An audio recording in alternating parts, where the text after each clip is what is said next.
කොහොමද යාළුවනේ? ඔන්න ඉතින් අද මම අරගෙන ආවේ තවත් වටිනා කියන වීඩියෝ එකක්. ඉතින් හැමෝම SMQA YouTube channel එකට ආදරයෙන් සාදරයෙන් පිළිගන්නවා. ඔයා තවමත් මාව subscribe කරලා නැත්නම් මාව subscribe කරන්න කියලා මතක් කරනවා.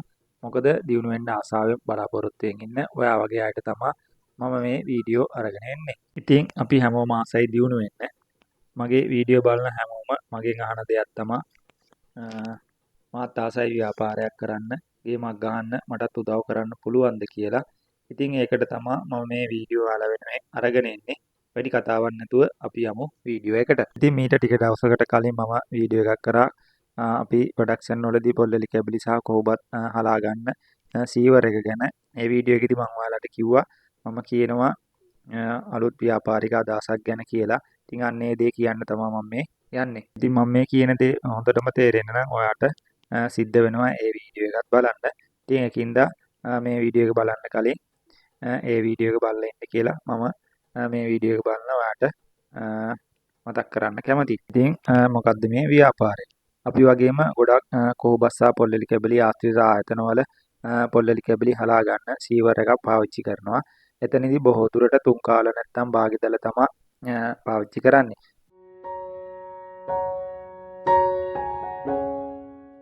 ඉතින් ඒ විදිහට පොල්ලලි කැබලි හලාගෙන නිෂ්පාදන ක්‍රියාවලිය කරගෙන යනකොට යම්කිසි පොල්ලලි කැබලි ප්‍රමාණයක් අපි හලන සීවර් එකේ දැල උඩ ඉතුරු වෙනවා. ඉතින් අපි ඒවා වේස්ටේජ් එක විදිහට උර කරලා බෙන්න මේ කොහු කාටු අයින් කරලා තියෙනවා වගේ විදිහටම ඉවත් කරලා තියෙනවා. ඉතින් සාමාන්‍යයෙන් 8-5 වැඩ කරලා දිනකට පොල්ලලි කැබලි හලා ගත්තොත් ඉතින් මේ වගේ වේස්ටේජ් එක විදිහට 50-100ක් අතර බෑග් ප්‍රමාණයක් අපේ ආයතනයෙන් නම් දිනකට ඉවත් වෙනවා. ඉතින් මේ විදිහට ඉවත් වෙන පොල්ලලි කැබලි කාටු සහ කොහොබත් කාටු තුල තමයි මම මේ කියන ව්‍යාපාරික අදහස සංගීලා තියෙන්නේ. ඉතින් එහෙනම් දැන් අපි බලමු ඒක කොහොමද කරන්න කියලා. අපි ආයතනයේ ප්‍රොඩක්ෂන් කරනකොට පැය 8 තුල දෛනිකව නිෂ්පාදනය කරන්න අවශ්‍ය ප්‍රමාණයක් තියෙනවා. මෙතනදී කාලය ගොඩක් වටින හින්දා කාර්යක්ෂමතාවය තමයි ගොඩාක්ම වැදගත් වෙන්නේ. ඉතින් එතකොට සමහර අවස්ථා තියෙනවා පොල්ලලි කැබලි යම්කිසි ප්‍රමාණයක් තුන් කාල දැලෙන් හලා ගන්නකොට කාටු විදියට ඉවත් වෙන. මෙතනදී පොල්ලලි කැබලි හලලා ප්‍රොඩක්ෂන් එකට දෙන්න පරක්කු වුණොත් අපේ දෛනික නිෂ්පාදන ධාරිතාවය අඩු වෙනවා. ඉතින් ඒකින්ද අපි මෙතනදී පොල්ලලි කැබලි හලා ගන්න ගොඩක් ස්පීඩ් එකෙන් තමයි ඒ දේ කරගන්නේ. ඉතින් ඒ විදියට හලනකොට පොල්ලලි කැබලි යම්කිසි ප්‍රමාණයක් දැල උඩ ඉතුරු වෙනවා. ඉතින් ඒවා අපි උර කරලා අයින් කරන්නේ ඒ දේවල් ආය ප්‍රයෝජනෙට ගන්න බැරි හින්දා.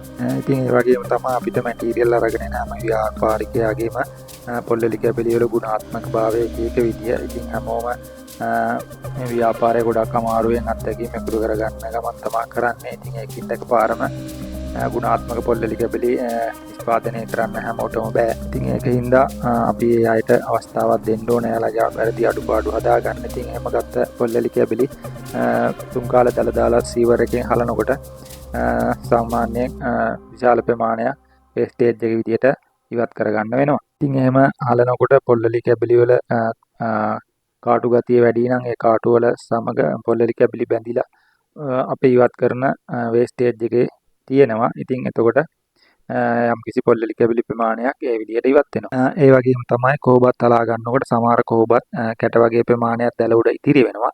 ඒවත් අපි කාටු සමග ඉවත් කරනවා. ඉතින් ඒ විදිහට අයින් කරගන්න කාටු සමග යම්කිසි ප්‍රමාණයක කොහොබත් ප්‍රමාණයකුත් බැඳිලා තියෙනවා අපි ඉවත් කරගන්න කාටු වල.